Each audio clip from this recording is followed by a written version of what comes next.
Hi all, this is Dr. Sage Breslin and this is Wisdom Wednesdays, video number 32, I think.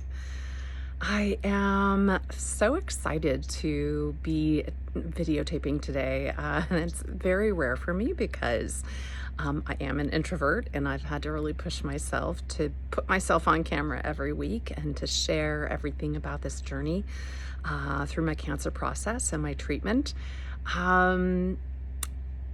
But something really shifted for me, and I wanted to kind of dig into that and maybe share it with you. And if there's wisdom that comes out of it, great. So it wasn't Christmas. It wasn't New Year's. It wasn't even my birthday or the start of 2022. I don't even think it was anything I read or saw. I was thinking about the notion of people making New Year's resolutions. And I thought I'd share with you that I am inherently averse to static New Year's resolutions. And this is why. Something has come to me during this journey through my bone marrow transplant, and even honestly before, through this cancer journey.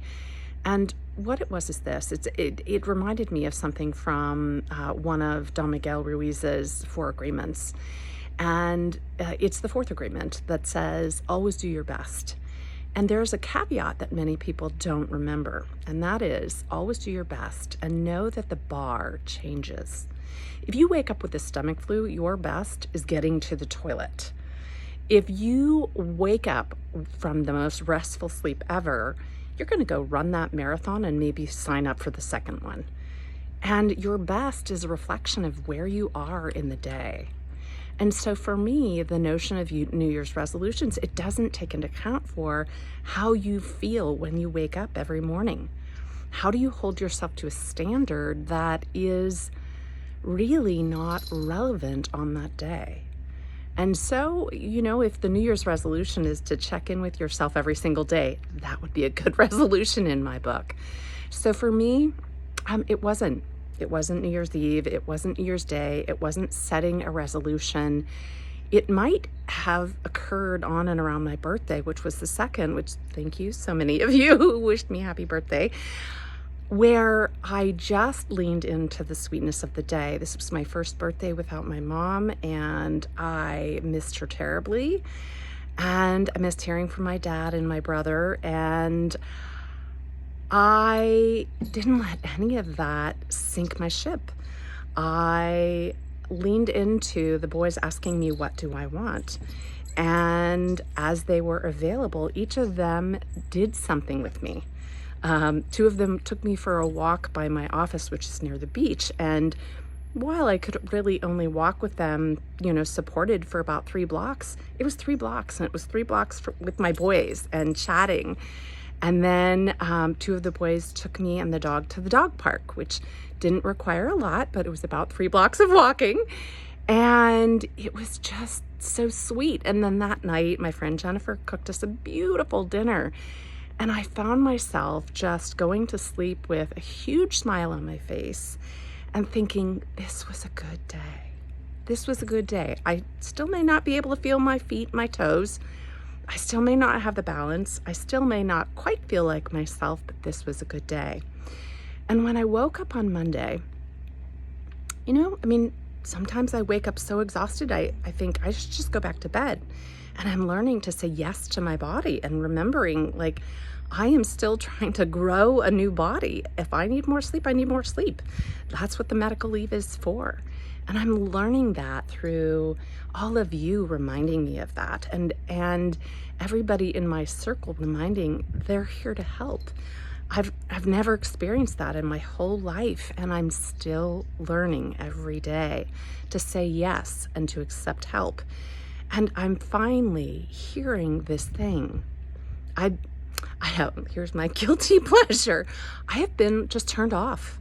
I have been, for about a week, wanting to do nothing. And sometimes I've even got almost bored of playing games on my phone or staring out the window or petting the cat. And this morning, as I was preparing, I realized I was checking in with myself, and I was praying, and I was meditating, and I was doing the things that I used to do in order to really align myself. And I thought, this is it. I am showing up. I'm ready to show up. I've moved beyond that space where all I can do is breathe and grow cells and grow bone marrow. Oh my God, I'm myself again. And what an incredibly glorious gift, because it led to that next phase for me, which is I've been considering, what do I want to do when I come back from medical leave? Do I want to do exactly the same thing? And I realized that there were parts of me that still struggled with kind of some version of imposter syndrome, some version of, do I know enough? Can I do this enough? Can I do it well enough? Can I compete with all these other psychologists and coaches? And you know what? One of my colleagues said the most glorious thing to me.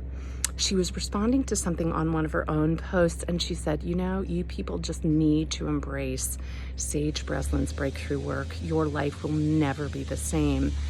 And I saw that post, and all of a sudden, I was in the forward moment. When you can embrace the present and you see the forward moment and the movement going forward in time, where that's how I'm going to show up. I'm showing up as me. Here's my pronouncement. I'm showing up as me. I am not going to compete with everyone else. I'm not going to do it the same way. Not that I haven't spent thousands and thousands of dollars to learn how to market and learn how to pitch and learn. You know what? That doesn't suit me. It doesn't fit me. It doesn't mean I'm not going to come on and say, hey, I'm available. But I'm here to tell you, I'm not going to sell you anything. You know why?